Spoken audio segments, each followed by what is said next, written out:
Nessa manhã eu convido você para uma reflexão baseada na carta de Paulo aos Efésios, no capítulo 5, e nós faremos a leitura do verso 18 a 21. Carta de Paulo aos Efésios, capítulo 5, do verso 18 ao verso 21. E este é o tema para esta reflexão desta manhã. Cheios do Espírito, uma vida que transborda a presença de Deus. Por isso eu convido você a aquietar o seu coração, a sua alma, independente da forma como você chegou essa manhã, trazendo aflições, inquietações, ansiedades e muitas preocupações, mas que possamos dar essa manhã lugar ao Espírito Santo de Deus, para que possamos ouvir a sua palavra e sermos todos nós edificados pela sua maravilhosa e doce presença. Assim nos diz, portanto, a palavra do Senhor. E não se embriaguem com o vinho, pois isso leva à devassidão, mas deixem-se encher do Espírito, falando entre vocês com salmos, hinos e cânticos espirituais, cantando e louvando com o coração ao Senhor, dando sempre graças por tudo a nosso Deus e Pai, em nome de nosso Senhor Jesus Cristo. Vamos orar. Senhor, fala conosco neste momento, que o Teu Espírito Santo manifeste em nosso meio, em nosso homem interior, em nossa natureza humana, e queremos ser edificados, que sejamos exortados, confrontados, que haja salvação, que haja transformação pela presença maravilhosa do Senhor. É a oração que fazemos em o nome de Cristo Jesus. Amém. A palavra de Deus esta manhã nos convida a uma vida exemplar. E não há como nós fugirmos de uma realidade, porque a partir do momento em que nós escolhemos viver para Cristo, precisamos entender que só existe dois caminhos, duas opções e dois estilos de vida. O primeiro estilo de vida é a vida que se esgota, a vida vivida na carne, a vida que busca nas coisas passageiras, as coisas temporárias, a satisfação. Portanto, nesse perfil de vida, a alegria, embora ela se faça presente, muito em breve essa pessoa voltará a viver em perturbação, em profunda angústia, em decepções, porque a vida está pautada e baseada naquilo que acontece, nas conquistas, e portanto é uma vida vazia. O segundo estilo de vida é uma vida que não busca viver no viés da força humana. Apesar de que essa pessoa enxerga e não despreza a realidade, ela olha para o que está acontecendo com a ótica sempre espiritual e busca, portanto, nessa caminhada espiritual, o enchimento do Espírito Santo. E Paulo, portanto, escrevendo à igreja que estava localizada na cidade de Éfeso, ele vem desde o capítulo 1 exortando aquela igreja, orando por aqueles irmãos, falando sobre a vida pecaminosa, mas agora, após a morte de Cristo, essa graça maravilhosa que eles desfrutaram. E, portanto, com essa graça maravilhosa de Jesus, que não havia mais separação, não havia mais distinção. Todos passariam a ser apenas um em Cristo, porque através da sua morte, Jesus havia derrubado o muro da divisão. E a partir desse momento, Paulo começa a falar sobre as obras da carne, sobre aquilo que a carne produz na vida de um homem, de uma mulher, mesmo na sua caminhada de santidade e perseverança. E então agora, o apóstolo Paulo, é como se ele dissesse: olhem para o mundo que está ao redor de vocês, um mundo vazio, um mundo sim cheio de excessos, mas tudo não convém, coisas que não trazem edificação, coisas que não produzem transformação em nosso interior. E por isso no capítulo 5, após de trazer uma lista muito grande e repleta, a partir do capítulo 4, no verso 25, onde ele diz: deixando a mentira, fale a verdade, somos membros uns dos outros, fiquem irados e não pequem, não deixe o sol se pôr sobre a vossa ira, aquele que roubava não roube mais, pelo contrário trabalhe. No verso 29, não saia da vossa boca nenhuma palavra suja, mas unicamente a que for boa para a edificação. No capítulo 5, verso 1, ele diz: sejam, portanto, imitadores de Deus como filhos amados. No verso 3 do capítulo 5, ele diz que a imoralidade sexual, impureza ou avareza não seja nem sequer mencionada entre vocês, como convém a santos. Verso 4, não usem linguagem grosseira, não digam coisas tolas, indecentes, porque isso não convém, pelo contrário, digam palavras de ações de graça. E Paulo então continua essa lista, e no verso 14 do capítulo 5 ele diz: desperte você que está dormindo, levante-se dentre os mortos e Cristo o iluminará. E ele diz: cuidado com a vida que você vive, porque agora que você está com Cristo, um estilo de vida diferente precisa começar a existir, precisa começar a operar em nós. E portanto, quando nós chegamos aqui no capítulo 5, a partir do verso 18, Paulo diz sobre um problema que era tão conhecido naqueles dias, porque o vinho, como fazia parte da cultura, havia os excessos.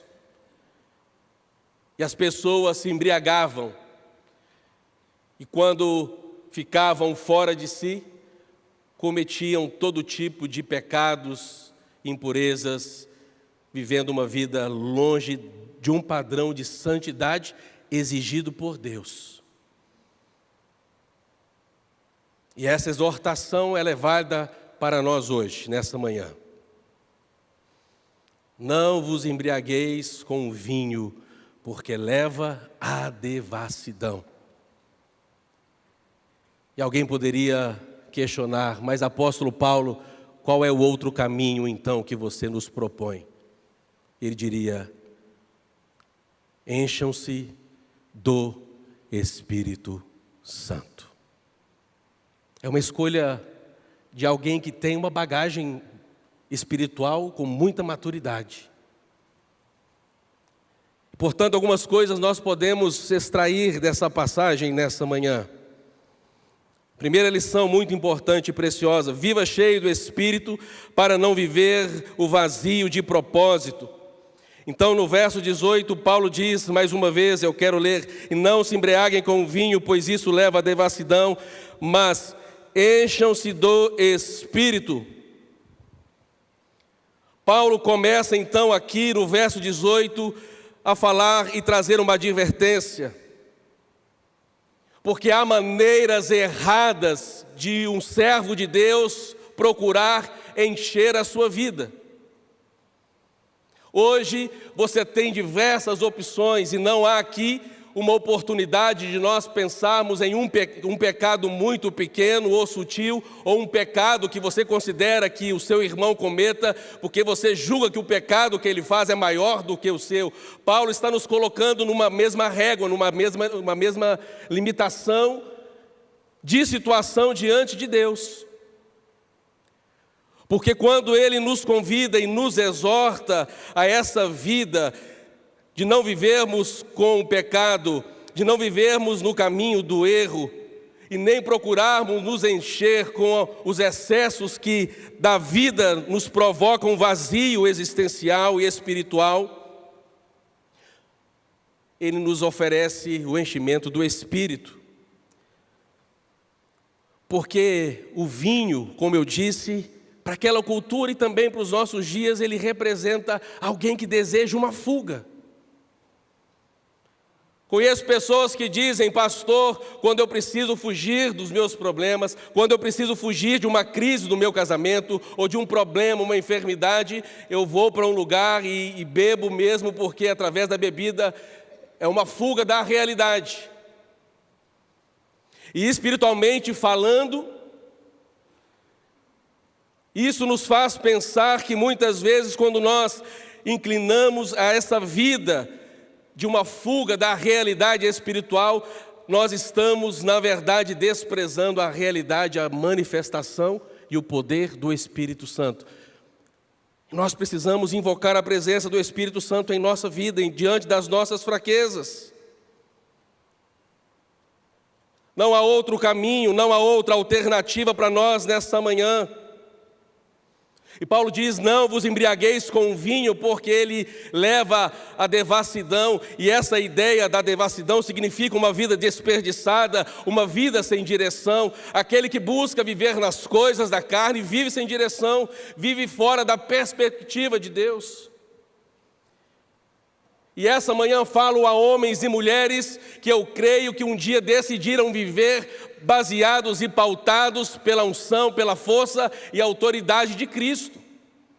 Por isso a Escritura diz em Romanos capítulo 8, não há condenação para aqueles que estão em Cristo Jesus, porque não somos mais devedores à carne, como se pela carne fôssemos eu e você sujeitos a viver e obedecer. Fomos libertos pelo poder de Cristo Jesus e agora não estamos mais numa cela do nosso pecado, há liberdade concedida pelo Espírito Santo.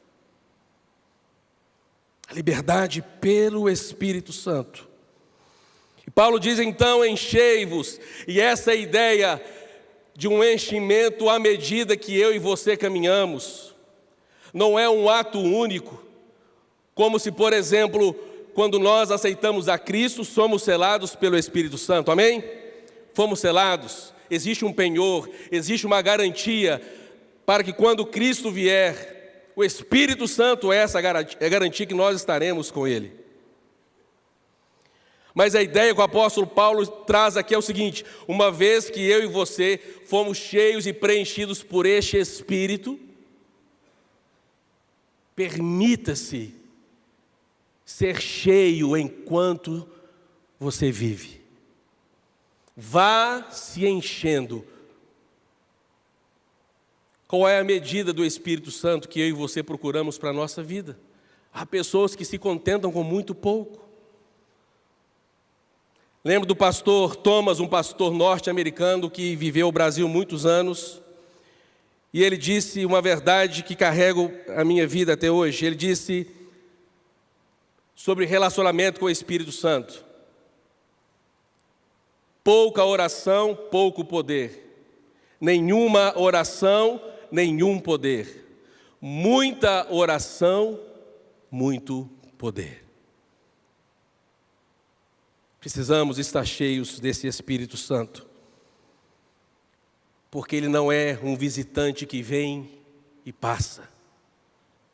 Aquele que é selado por sua presença, Ele veio para permanecer, Ele veio para habitar. Glorifique a Cristo por meio do Espírito Santo na sua vida. Mas ainda uma lição importante nós podemos extrair nesta manhã.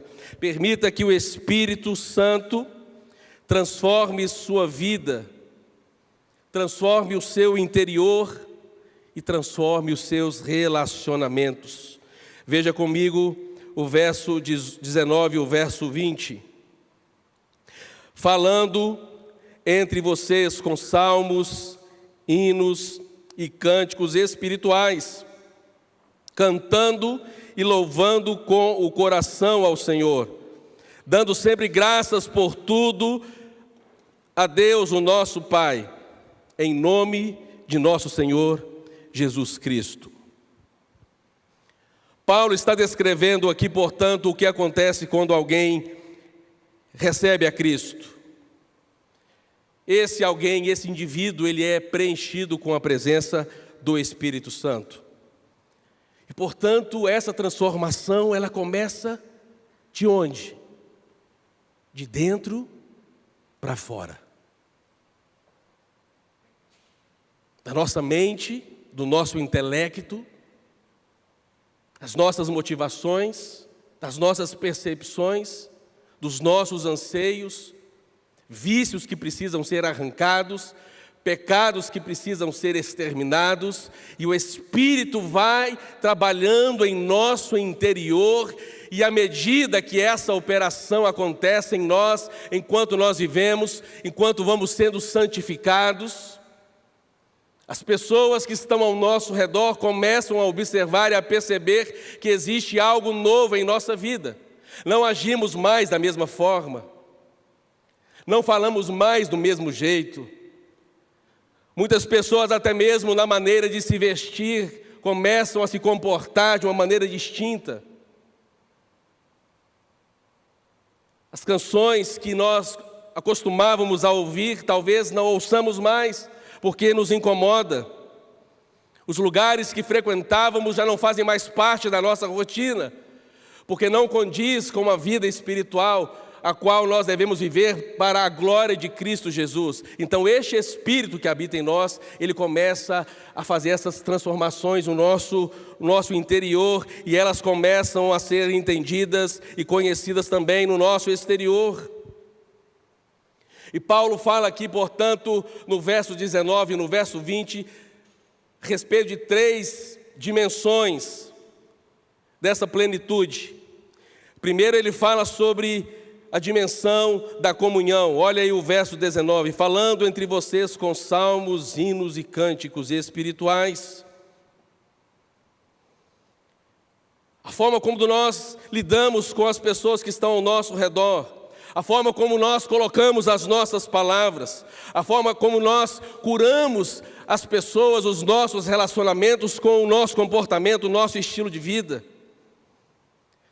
A comunhão do Espírito Santo traz para o nosso meio a unidade. A comunhão do Espírito Santo, ela desfaz o partidarismo, ela desfaz as facções, porque nós entendemos que nós somos apenas um corpo em Cristo Jesus. E, portanto, quando eu tropeço, quando eu acabo agredindo ao meu irmão com a minha palavra, ou a minha atitude, a reação daquele que está cheio do Espírito Santo é buscar o quê? A reconciliação. Meu irmão, me perdoe. Meu irmão, eu falhei com você. Porque é neste lugar que o Espírito nos coloca. O lugar onde acontece a restauração em nossa vida. E isso traz a glória de Cristo, manifesta a glória de Cristo em nosso meio. A igreja onde há manifestação graciosa do Espírito é uma comunidade de fé onde acontece o perdão, onde acontece o diálogo, é onde nós percebemos unidade. A segunda dimensão que o apóstolo Paulo também fala, ele fala sobre a dimensão da adoração. Ele diz então, entoando e louvando de coração ao Senhor, porque a adoração verdadeira, ela nasce de um coração inteiramente colocado diante da presença de Deus. Um adorador que não depende de um culto semanal ou de um culto dominical, um adorador que reconhece mesmo quando há o silêncio dos instrumentos, onde não há o som do órgão ou do piano, onde não há o registro da orquestra, porque não depende, o adorador não depende das circunstâncias. Ele, cheio do Espírito, ele começa as manifestações e ele é um adorador em todo o tempo. Seja no contexto eclesiástico, mas seja também no contexto familiar, na sua casa, no seu trabalho. O adorador cheio do Espírito Santo, ele não vai adorar simplesmente ao Senhor só porque ele está fazendo tudo para o seu filho. Mas o adorador reconhece: eu vou adorar o meu Deus porque Ele é bom. E o seu amor, a sua graça, duram para sempre. A terceira dimensão, ainda o apóstolo Paulo fala sobre a dimensão da gratidão. E ele diz então, dando sempre graças por tudo. E esse é um ponto que pega a cada um de nós. Porque vivemos a nossa vida, estamos sujeitos, enquanto aqui na terra, a nossa escalada de reclamações e murmurações. Não estamos contentes ou satisfeitos com aquilo que recebemos. E este é um grande desafio para nós. Vivermos com este Espírito que habita em nós, buscando a unidade, adorando o Espírito em verdade, mas também sendo gratos a tudo aquilo que Ele tem feito em nosso meio. E precisamos abrir a nossa visão e começar a perceber as manifestações de Deus ao nosso redor, porque Ele tem feito grandes e maravilhosas coisas, na minha vida e certamente na sua vida. Milagres, curas, libertação, pelo seu poder que opera em nós. Portanto, permita que o Espírito Santo molde a sua vida, os seus relacionamentos, as suas palavras, e que renove o seu espírito de adorador. E por fim, o verdadeiro enchimento do Espírito nos revela submissão e amor ao Senhor. E agora o verso 21. Sujeitem-se uns aos outros no temor de Cristo. Sujeitem-se uns aos outros no temor de Cristo. Você sabia que algumas pessoas buscam as manifestações do Espírito Santo porque no entendimento dessas pessoas elas ganharão destaque ou relevância ou notoriedade no meio da igreja? Certa vez, lá em Minas, eu estava atrás do templo, na última fileira, e meu pai estava pregando, e um irmão muito conhecido por nós, ele olhou para trás, olhou para mim e disse assim: o seu pai tem tudo, mas só falta uma coisa, só falta falar em língua. O que ele está destacando? As manifestações do Espírito. Há pessoas que procuram movimentos, mas não é sobre isso que o apóstolo Paulo está dizendo aqui no verso 21, quando ele fala, por exemplo, dessa manifestação do Espírito Santo. Ele nos coloca a um olhar de uma vida cheia do Espírito Santo, mas uma vida que nos faça e nos coloca uma posição de rendimento e submissão e obediência ao senhorio de Cristo. Há temor, há reverência, há consagração, a busca piedosa, há realmente a busca pela santidade, porque a intenção do Espírito não é exaltar um homem, a intenção do Espírito é colocar o homem no seu devido lugar de humildade, quebrantamento e uma vida vazia de si mesmo, mas cheia da sua presença e do seu poder. E Paulo reafirma isso quando ele escreve, por exemplo, a primeira carta aos Coríntios, no capítulo 13. Ele fala ali sobre os dons e faz uma lista, falando sobre o amor. E quando ele termina, ele diz que profecias passarão, os dons cessarão. E o que permanece? A fé, a esperança e o amor. E ele coloca o amor no seu devido patamar.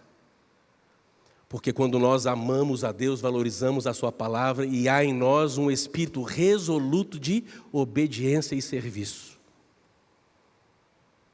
Os dons são importantes, cessarão. O nosso amor a Cristo, a nossa devoção permanecerá. E por isso ele fala sobre essa sujeição. Portanto, que o Espírito Santo venha nos consolar, que Ele venha nos guiar, que Ele venha nos dirigir como o povo santo de Deus. Que sejamos uma igreja que viva não baseada por aquilo que nós simplesmente vemos ou achamos o que é certo, mas que sejamos um povo redimido aos pés da cruz, buscando a direção do Espírito Santo.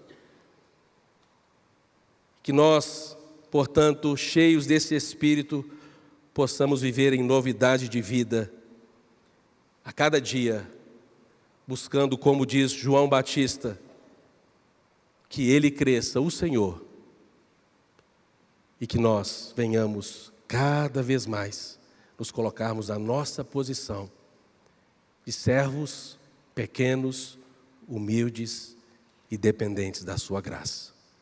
Que o Senhor nos abençoe e que essa palavra possa crescer em nosso coração. Fiquemos de pé e vamos cantar este hino.